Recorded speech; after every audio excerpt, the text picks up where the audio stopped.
Struggling to maintain a healthy diet is undoubtedly one of the most complicated and challenging issues the majority of us deal with every day. But in this video, I'm going to give you 6 strategies that you can start using today to improve your chances of success in maintaining your healthy diet without all of these added challenges. So the first strategy is to prioritize your meal planning, shopping, and preparation.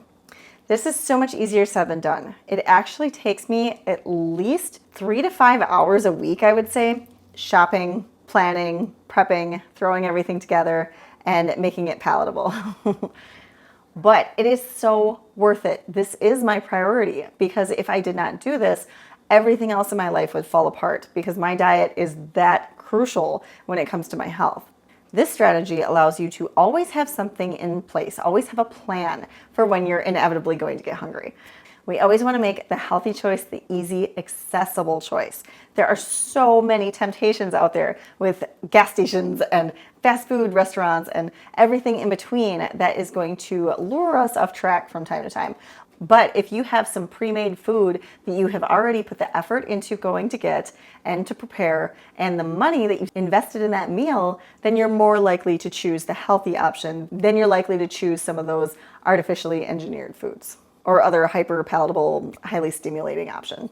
Whatever your poison, whether it be a sweet tooth, a salt tooth, or some kind of fatty item that you're after, it all comes down to what you have available at that point in time when hunger strikes. So making sure you have this plan in place each and every week to follow through with this healthy habit will ensure that you are more likely to succeed in this area.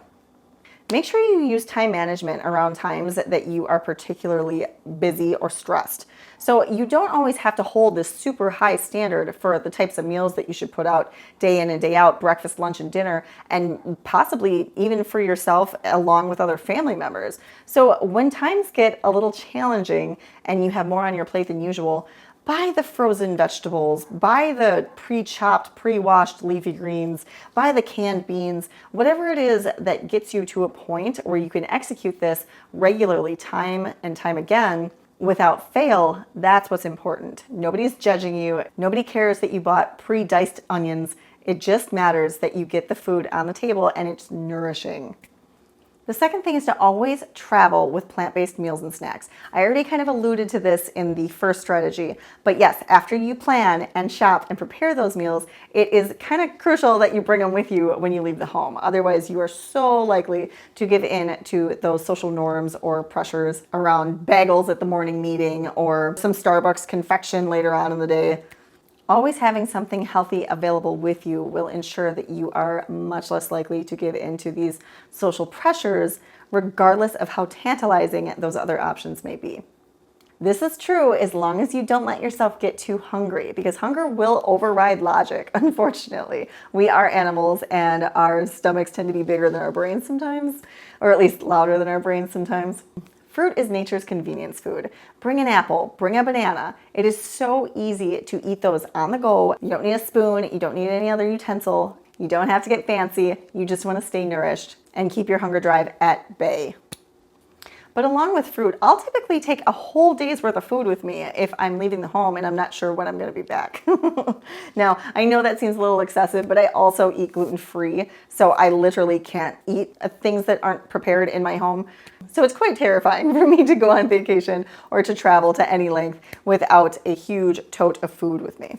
There are super affordable insulated packs. There are also not so affordable, but very helpful coolers like the Yeti and the Arctic, where they will keep your food cold for days. It's like a mini refrigerator, but it also costs about the price of a refrigerator. So just keep that in mind. But I thought that was super cool that you can go camping or you can go on long trips and bring all of your food with you for the entire week and it won't spoil. That's unbelievable, and we should definitely make use of this convenience. If you enjoyed those tips, make sure you give this video a like. It really helps to support my channel. The next strategy is to have a strong support or accountability system in place. Whenever we employ the participation of another individual, our likelihood of success increases exponentially.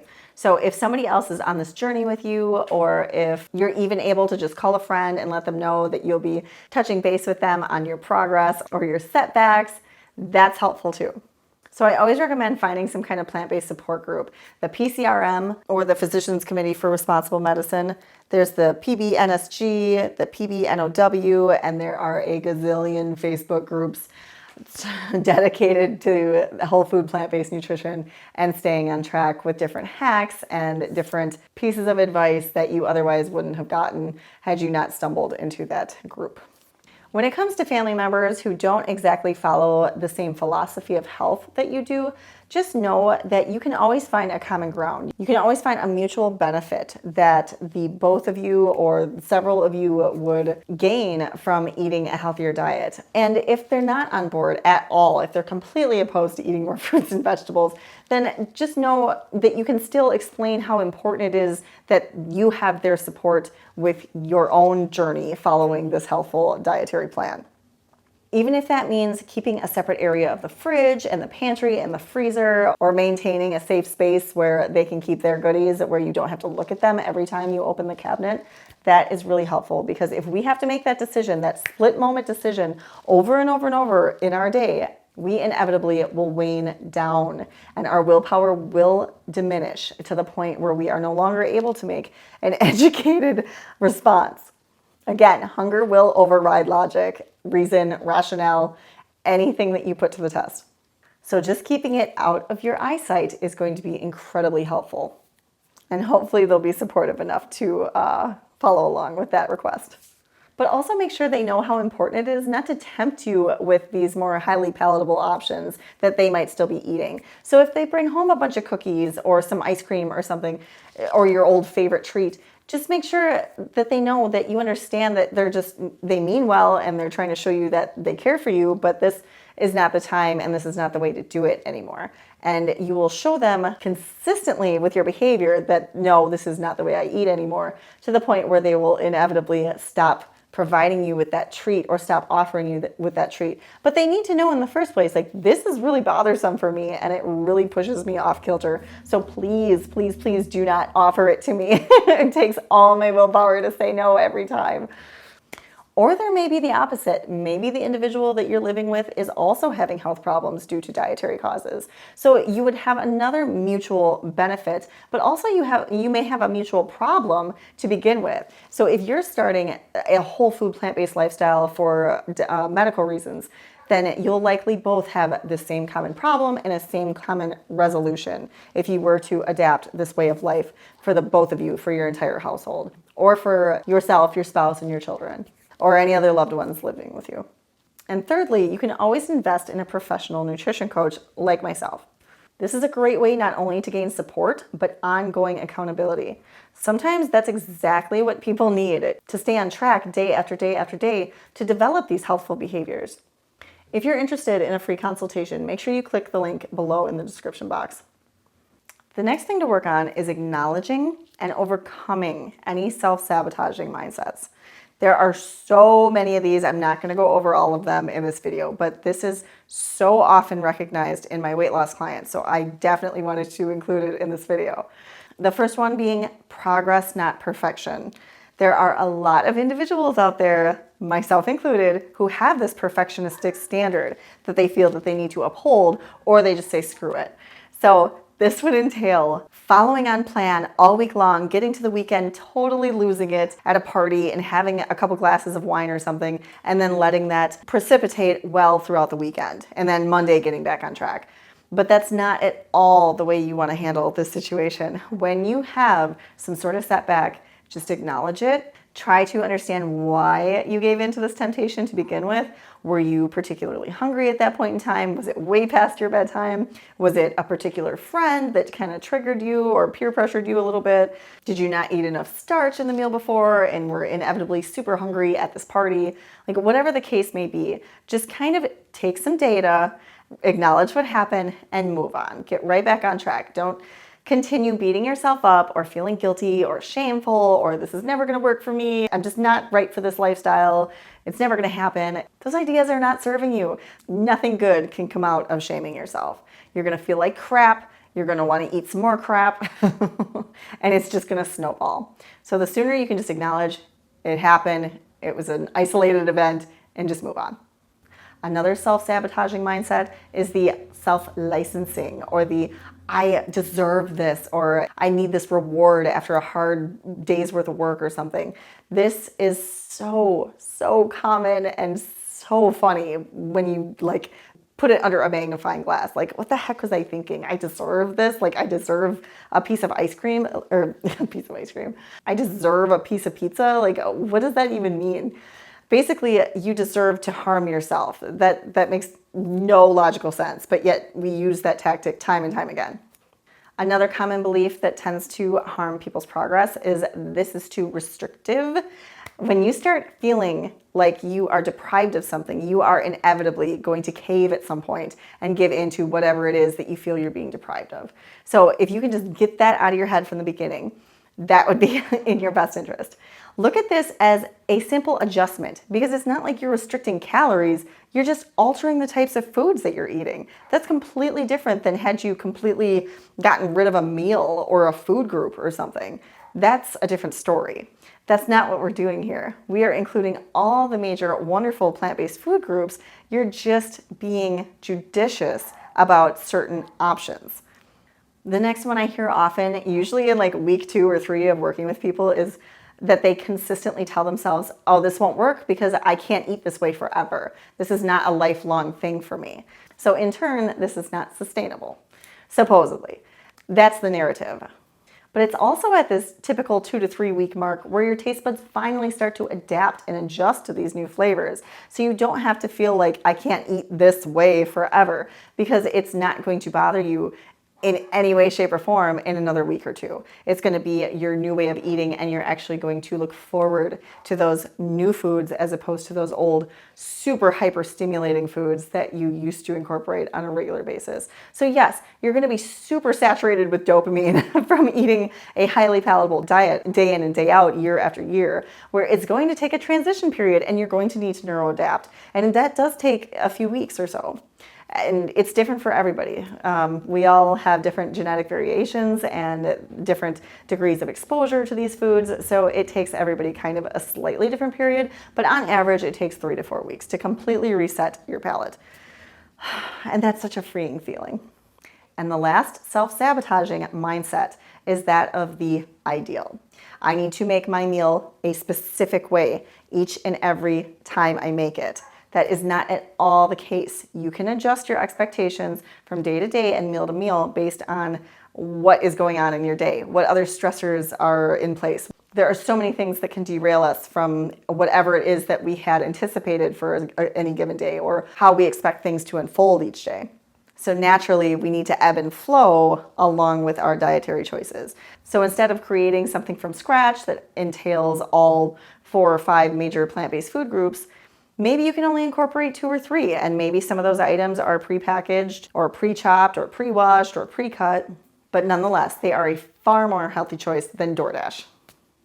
The final strategy is to make sure that you stay informed and inspired.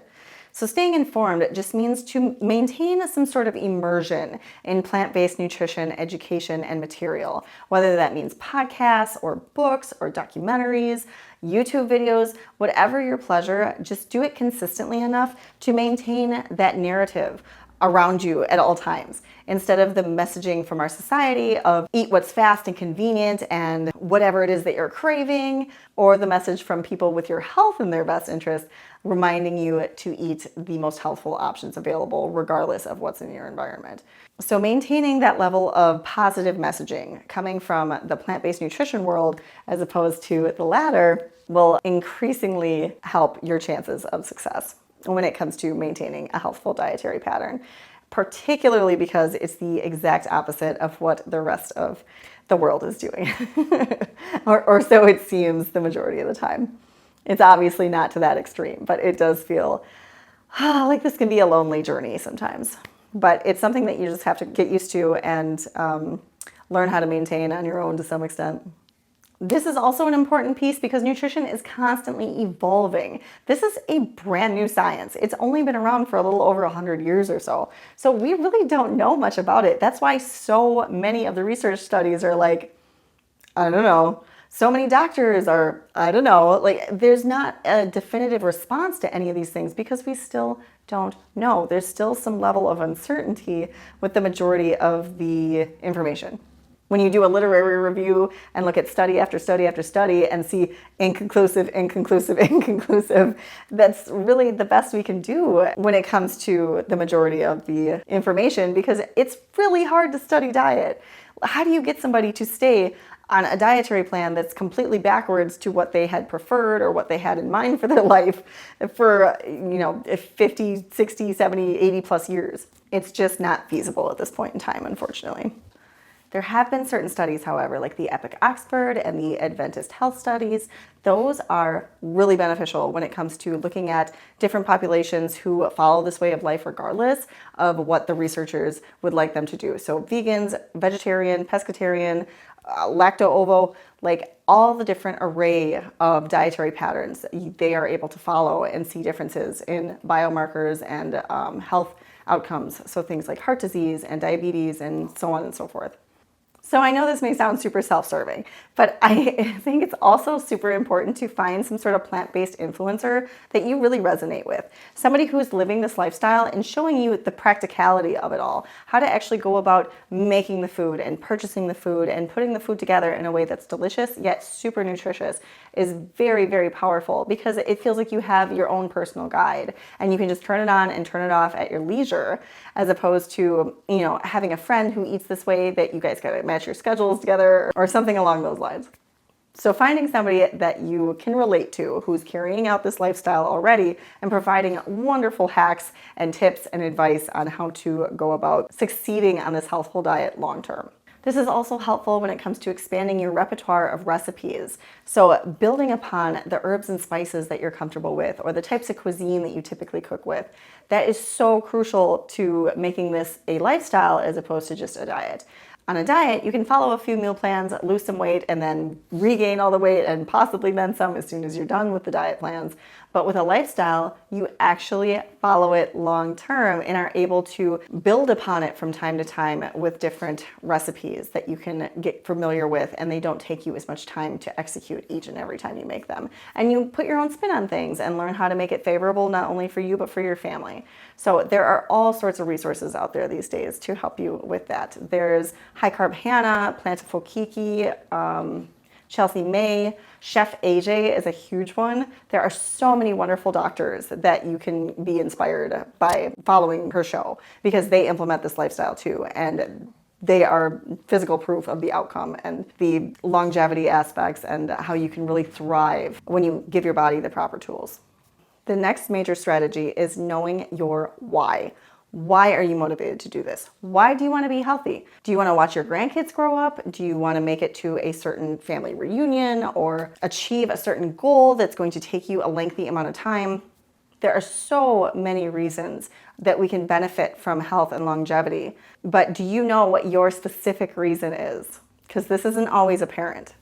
Do some soul searching, do some journaling, and figure out exactly why this is important to you. Is it because of a health-related benefit that you're hoping to achieve? Or is it more environmentally based? Are you trying to do this on an ethical basis? Is it economical? You need to know how this will improve your life, because time and time again, you are going to be challenged in every situation that you put yourself in outside of the comfort of your home environment, the safety and the control of your home environment, to a point where you're going to have to test these theories over and over and over, because inevitably people are going to ask you why you're doing this. Oh, why aren't you going to have that piece of cake? Why aren't you going to have the meat instead of the salad? Or whatever it may be, you're going to have to be able to articulate this to others, but also to yourself. And if you don't know why you're doing this personally, how are you going to explain it to other people? So staying motivated likely entails my other suggestion of staying immersed in plant-based nutrition information. The more you do this, the more momentum you'll build and the more motivated and on track you will stay. Also, it's super helpful to understand what will happen if you don't follow this way of life. What will happen if you continue the same behaviors that led you to the situation you're in right now? How is your life going to look in 5, 10, 20 years down the road if you maintain the behavior patterns that you're currently engaging in day after day after day?